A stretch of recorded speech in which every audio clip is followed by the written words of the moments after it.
नमस्कार साथियों। सहारा मीडिया के खिलाफ 2015 और 16 में जो हम लोगों ने आंदोलन छेड़ा था, तो प्रबंधन के खिलाफ में जो ये आंदोलन चला था सैलरी को लेकर, और उस समय जो प्रबंधन था एचआर में, जो एचआर हेड थे रामवीर सिंह, और एचआर में ही थे अमिताभ चक्रवर्ती, एचआर में थे संजीव कुमार। तो जिन लोगों के खिलाफ हम लोगों ने आंदोलन किया था और जो लोग हम लोगों को आंदोलन करने से मना कर रहे थे, हमारा आंदोलन जो है वो गलत साबित कर रहे थे, और जिन लोगों ने उस तीसरे आंदोलन में 22 लोगों को टर्मिनेट किया, आज वही लोग सहारा इंडिया में जो प्रबंधन है उसके खिलाफ आंदोलन पर हैं। तो आप लोग ये सोच रहे होंगे कि जो सहारा प्रबंधन का हिस्सा रहे, एचआर हेड रहे, एचआर में अधिकारी रहे, या दूसरे जो लोग हैं, वो लोग सारा इंडिया के प्रबंधन के खिलाफ आंदोलन क्यों कर रहे हैं। वो लोग भी आंदोलन इसलिए ही कर रहे हैं जिस उद्देश्य से हम लोगों ने आंदोलन किया था। हम लोगों का 3 से 4 महीने का सैलरी का बकाया भुगतान था, और इन लोगों का जो है एक एक व्यक्ति का लाखों लाखों रुपए जो है वो सहारा मीडिया पर फंसा हुआ है, सहारा देने को तैयार नहीं है।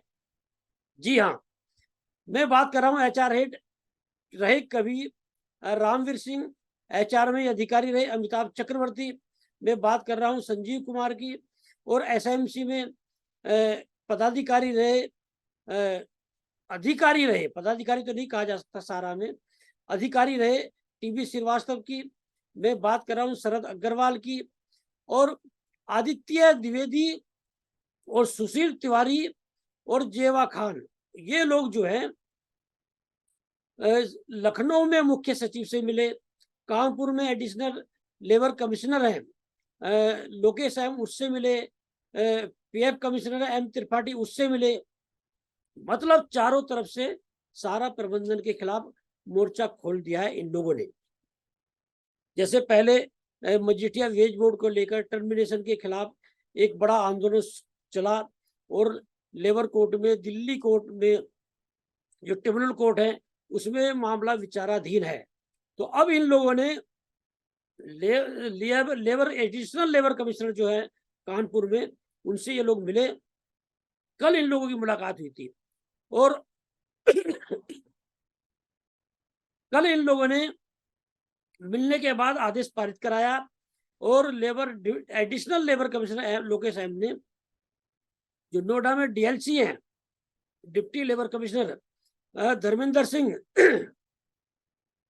उन्हें आदेश पारित करा, और धर्मेंद्र सिंह जो है सहारा जो मीडिया का ऑफिस है सेक्टर 11 में, वहां पर पहुंचे, और जानकारी ये मिली कि कल सुरक्षा गार्ड उन्हें घुसने नहीं दे रहे थे और नाराज हो गए, और सहारा परिसर में जाते ही सारी फाइलें तलब कर ली पीएफ, क्योंकि ये जो लोग पीएफ ऑफिस में मिले, पीएफ घोटाले के आरोप लगाया, एडिशनल लेबर कमिश्नर से मिले, तो वहां पर हिसाब से सैलरी नहीं दी जा रही है, पीएफ जो काटा जा रहा है वो जमा नहीं हो रहा है। मजीठिया वेज बोर्ड जो 2011 से देना था वो 2016 से लगा है, और तरह तरह की जो है आरोप जो है सारा प्रबंधन पे इन लोगों ने लगाए। तो डिप्टी लेबर कमिश्नर नोएडा के जो है कल जो जानकारी मिली थी, वो विजय राय जो ग्रुप एडिटर है प्रिंट मीडिया में, उनके पास जाकर बैठे और सारी फाइलें तलब की। ये जानकारी कल विश्वसनीय सूत्रों से सारा के मामले में मिली थी। तो ऐसे में प्रश्न ये उठता है कि जिस सहारा के खिलाफ निवेशक खड़े थे, आंदोलन कर रहे थे भुगतान को लेकर, कर्मचारी आंदोलन कर रहे थे भुगतान को लेकर, अब उस सहारा प्रबंधन के खिलाफ वही अधिकारी जो विश्वसनीयता गिनाते थे सुब्रत राय की, सहारा प्रबंधन की, और जो लोग आंदोलन करते थे उनके खिलाफ एक्शन लेते थे, उन्हें समझाते थे, अब वो लोग ही आंदोलन के रास्ते पर उतर आए हैं। आप लोग समझ लीजिए कि सहारा किसी को पैसा देने को तैयार नहीं है। जितने अभी हाल में 100 कर्मचारी लगभग इन्होंने निकाले नोएडा परिसर से, और किसी को कोई भुगतान देने को तैयार नहीं है। ये जानकारी सारा के नोएडा ऑफिस से लगातार मिल रही है। और जो कर्मचारी नौकरी छोड़कर जा रहे हैं उन्हें पैसा देने को तैयार नहीं, जिनका रिटायरमेंट हुआ है उन्हें पैसे देने को तैयार नहीं है, और जो अधिकारी जो हैं वो नौकरी छोड़कर गए उनका पैसा देने को तैयार नहीं है। ये जो अधिकारी लॉबी जो आज सारा मीडिया के खिलाफ खड़ी हुई है, आंदोलन शुरू किया है, उसकी बड़ी वजह ये है कि एक एक व्यक्ति का 40-40, 50-50, 60-60, 70-70 लाख रुपए सारा पर बकाया है। तो ऐसे में ये प्रश्न उठता है कि ये लोग जो लखनऊ मुख्य सचिव से मिले, एडिशनल लेबर कमिश्नर कानपुर से मिले, पीएफ कमिश्नर से मिले, और डीएलसी ने जो कार्रवाई की नोएडा के परिसर में, तो क्या इसका कुछ होगा? दरअसल सारा जो प्रबंधन है वो अपने कर्मचारियों को पैसा दे ना दे, निवेशकों को पैसा दे ना दे, अपने जैसे ये अधिकारी जो मोर्चा खोले इन्हें पैसा दे ना दे, लेकिन अधिकारियों को खूब पैसा खिलाता है, नेताओं को खूब पैसा खिलाता है। और पिछले दिनों तो जानकारी मिली थी, जब केंद्र सरकार के खिलाफ सारा निवेशकों ने मोर्चा खोला, तो एक सारा निवेशकों में जो आंदोलन कर रहे थे उनमें से हमारे साथी ने बोला कि भाई सारा में एक अधिकारी बोल रहा था कि 100 करोड़ रुपए 2019 के लोकसभा चुनाव में भारतीय जनता पार्टी को सहारा ने दिए हैं, तो भारतीय जनता पार्टी जो है आपका पक्ष लेगी या सारा के प्रबंधन का लेगी? तो सीधी सीधी बात है कि सारे राजनीतिक दलों को आज यदि कोई राजनीतिक दल सहारा के मामले में निवेशकों का साथ देने को तैयार नहीं है, कर्मचारियों का साथ देने को तैयार नहीं है, जो लोग टर्मिनेट किए गए उनका साथ देने को तैयार नहीं है, इसका बड़ा कारण ये है कि सारे राजनीतिक दलों को सारा प्रबंधन जो है, सुब्रत राय जो है वो फंडिंग करता है। ऐसे में ये प्रश्न उठता है कि ये जो अधिकारी लॉबी कभी रही है सहारा में, ये जो सहारा के खिलाफ मोर्चा खोला है, तो क्या इन लोगों को पैसा मिलेगा? इसमें कहीं से दो राय नहीं है कि ये लोग भी जो हैं वो सरकारों में हस्तक्षेप रखते हैं, और ये लोग जो हैं पहले जिस तरह से सारा प्रबंधन की पैरवी करते रहे थे, अपनी खुद की पैरवी मजबूती रूप से कर सकते हैं। निश्चित रूप से सारा प्रबंधन को छोटा मोटा लालच देकर इन्हें मैनेज करने की कोशिश करेगा, क्योंकि ये खुद भी प्रबंधन के हिस्सा रहे। अब देखना ये होगा कि ये लोग कितना बड़ा आंदोलन खड़ा कर देते हैं। यदि बात आंदोलन की शुरू हुई है, यदि बात रामवीर सिंह की हुई है, टीबी श्रीवास्तव की हुई है, या शरद अग्रवाल की हुई है, तो 2015-16 के आंदोलन की बात करना भी जरूरी हो जाता है।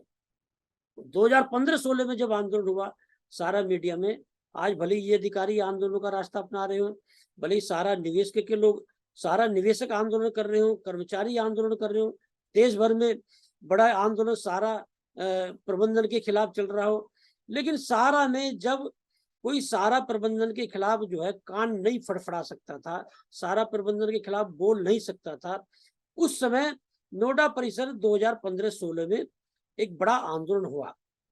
उस आंदोलन से पहले मैं चर्चा करना चाहूंगा पटना के यूनिट की, जो राष्ट्रीय सहारा है। हम लोग एक बड़ी लड़ाई पटना यूनिट से लड़के आए, और तत्कालीन जो ग्रुप एडिटर थे रणविजय सिंह, वो उन्होंने पटना यूनिट को एक तरह से काला पानी की सजा मान लिया था। जिन कर्मचारियों को, अधिकारियों को धमकाते थे, तो धमकी देते थे कि पटना की भेज दूंगा, मतलब एक तरह से रणविजय की नजरों में पटना जो था वो काला पानी था। तो हम लोग विशेष रूप से, मैं एक बड़ी लड़ाई लड़कर, जो ये मैं तो ये कहूंगा कि रणविजय के खिलाफ लड़ाई लड़कर, रणविजय ने जो है नौकरी लेने के पूरे जो है घोड़े मेरे खोल दिए थे, और मुझसे पर्सनली बोला था कि बेटा तुम्हें तो नौकरी नहीं करने दूंगा। और मैंने कहा था कि सर समय बताएगा। दो हाथ किए प्रबंधन से, पटना से, और रणविजय सिंह से आमने सामने की लड़ाई हुई, और रणविजय सिंह के ग्रुप एडिटर रहते ही नोएडा परिसर में आया। नोएडा परिसर में जब मैं आया तो रणविजय सिंह प्रिंट मीडिया में, और उनके जो है प्रिय शिष्य थे दधिबल यादव, बड़ा टेलर था, लोग डरते थे उन लोगों से। तो सबसे पहले जो है मैंने उन लोगों के जो कर्मचारी थे उनके जो डर था वो निकाला। डर कैसे निकाला? ये लोग किसी ना किसी मामले में शोकास नोटिस देते थे, और वो बेचारे अपनी गलती मान लेते थे, तो ये लोग उन्हें उनके पैसे काट लेते थे। पैसे काटने का बड़ा प्रचलन चला लंबे समय तक सारा मीडिया में, और पटना में भी 3 शोकास मुझे मिले, लेकिन मैंने ऐसा ठोक के जवाब दिया कि एक भी शोकास पर सारा प्रबंधन जो मीडिया का वो कार्रवाई नहीं कर पाया। और बेचारे कर्मचारी क्या करते थे, वो अपनी गलती मान लेते थे, और ये लोग सीधे सीधे सैलरी नहीं दे रहे थे, लेकिन सीधे बेसिक पर जो है बेसिक नहीं बल्कि ग्रोस पर 10% काट लेते थे। ये रवैया था सारा प्रबंधन का, उसमें मीडिया का। तो धीरे धीरे भय निकाला, उस भय निकलने का ही नतीजा हुआ 3 से 4 महीने तक जब सैलरी नहीं मिली तो टीवी के हमारे साथी परिसर में उतरते हैं और उन्हें किसी तरह से शांत कर लिया जाता है। फिर टीवी के हमारे साथी निकल उतरते हैं, फिर उन्हें शांत कर लिया जाता है। तो तीसरी बार प्रिंट के साथी निकलते हैं, राष्ट्रीय सहारा के उतरते हैं।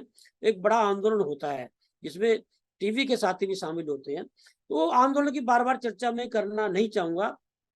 या सुब्रत राय ने जब तिहाड़ जेल में बुलाया हम लोगों को, एक प्रतिनिधि मंडल को, वो भी मैं चर्चा बार बार नहीं करना चाहूंगा।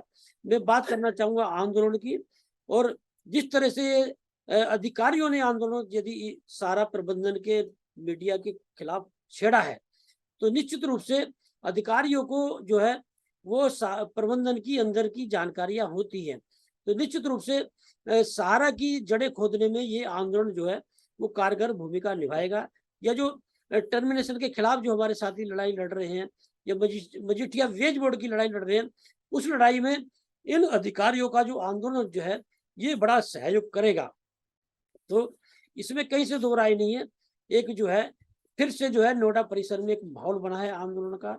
इससे पहले सारा टीवी के लोगों ने एक धरना दिया था और उसी धरने का परिणाम हुआ, भले ही उन लोगों को टर्मिनेट कर दिया गया हो, लेकिन उस धरने का परिणाम हुआ। और धरने में ये भी मुझे जानकारी मिली थी कि सुमित राय जो मीडिया हेड है, जब उन्होंने ठेठ देने की कोशिश करी उन आंदोलनकारियों को, है ना, लेकिन वो इतनी भीड़ थी कि जो है अंदर खाने ये बात चली कि 2-4 लात अंदर नीचे से ही जो है वो सुमित राय के लग चुकी थी। और उसी का ही जो है परिणाम हुआ कि आज की तारीख में भले ही 25,000 रुपए कर्मचारियों को मिल रहे हो, लेकिन एक रेगुलर सैलरी तब से ही कर्मचारियों को मिलनी शुरू हो गई। लेकिन जी बस सर भी देखिए, यदि वो प्रकरण नहीं होता तो ऐसे ही जो है इन लोगों को सैलरी के लिए टरकाते रहते, 2-3 महीने में एक अमाउंट वो जो है पकड़ा देते थे। लेकिन फिर बेसर में देखिए सारा प्रबंधन की जेबी राय जो है दूसरे सुब्रत राय के भाई, वो सारा परिसर में बैठने लगे हैं। और जब जेबी राय सारा परिसर में बैठे हैं तब अधिकारियों की बल्ले बल्ले हुई है। फिर बल्ले बल्ले हो गई है अधिकारियों की। अधिकारियों को पूरी सैलरी मिल रही है, ये जानकारी सारा इन जो है परिसर वहां से मुझे मिली है। सिक्योरिटी गार्ड को भी पूरी सैलरी मिल रही है। सिक्योरिटी गार्ड को तो मिलनी चाहिए, मैं उसकी सराहना करूंगा और अच्छी बात है। लेकिन जो दूसरे कर्मचारी है उन्हें 25,000 का अमाउंट जो है सारा प्रबंधन दे रहा है। मतलब अधिकारियों को आप लाखों रुपए जो है पूरी सैलरी देंगे, लेकिन जो कर्मचारी बेचारे 30-40-50,000 पहनने वाले हैं उन्हें आप पूरी सैलरी नहीं दोगे। मतलब एक तरह से जेबी राय ने अपना खेल फिर से शुरू कर दिया है। और जेबी राय की बात आएगी तो 2006 में जब हम लोगों का ट्रांसफर हुआ था, वो तत्कालीन ग्रुप एडिटर थे गोविंद दीक्षित। तो 50 से 52 लोगों का ट्रांसफर जो उसमें पटना यूनिट में किया गया था। और तभी भी जेबी राय थे। मतलब जेबी राय को जो वहाँ के कुछ उनके चमचे हैं वो बरगला देते हैं, और उनके बरगलाने में वो कितने कर्मचारियों का कितना नुकसान कर देते हैं उन्हें भी जानकारी नहीं होगी। और वही हुआ कि गोविंद दीक्षित के लोगों के नाम पर कितने बेकसूर कर्मचारियों का जो है उस समय ट्रांसफर कर दिया गया, और मैं भी उसका भुक्तभोगी रहा। तो कुल मिलाकर ये है कि जेबी राय अब यदि परिसर में बैठ लगे हैं तो आप लोग समझिए कि अधिकारियों की बल्ले बल्ले और कर्मचारियों को परेशान करना जो फिर से शुरू हो चुका है, इसमें कहीं से दो राय नहीं है। अब देखना ये होगा, ये जो अधिकारियों ने जो आंदोलन छेड़ा है, ये जो अब ये आंदोलन क्या और दूसरे अधिकारी जो इस समय सारा परिसर में हैं, हालांकि वो तो नहीं आएंगे क्योंकि अब उन्हें पूरी सैलरी मिल रही है, या जो और लोग नौकरी छोड़कर गए हैं वो भी इनके साथ लगते हैं, या जो है और जो है जो बकाया भुगतान जिन कर्मचारियों का है या वो जिन्हें पूरी सैलरी नहीं मिल रही है, क्या वो लोग भी जो है कोई बड़ा आंदोलन करते हैं। अब देखना ये होगा कि सारा जो मीडिया का ऑफिस है नोएडा का, उसमें क्या माहौल बनता है।